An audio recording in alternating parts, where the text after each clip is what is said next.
افغانه ډاکټره په پاکستان کې د کرونا وایرس په وړاندې مبارزه کوي.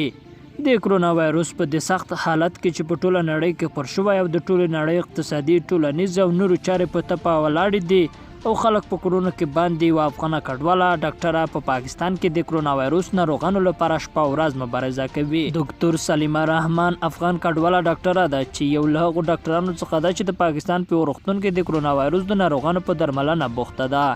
د UNHCR په خپل ټویټر اکاونټ باندې دغه د افغاني کډواله ډاکټر سلیمه رحمان انځورونه خپاره کړي دي او ورسره لیکلي دي چې د پاکستان په پنډۍ ښار کې په هولي فامیلي روغتون کې د غریبو ناروغانو په درملنه بوخته ده. دغه روغتون چې د غریبو کډوالو لپاره خدمات وړاندې کوي د اروپایي هیوادونو د UNHCR پاکستان له لوري ملاتړ کیږي. د یادولو ده چې په پاکستان کې اوس مهال په لکونو افغان کډوال ژوند کوي. ډیری په هماغه هیواد کې زیږیدلي لوی شوي دي او اوس په دغه هیواد کې ژوند کوي. بل لوري ته د کرونا وایرس چې په ټوله نړۍ کې په چټکۍ سره خپریږي، په پاکستان کې هم ډیر په چټکۍ خپریږي او په دغه هیواد کې د کرونا وایرس د مثبتو پیښو شمېر له 4,000 څخه وښتی دی.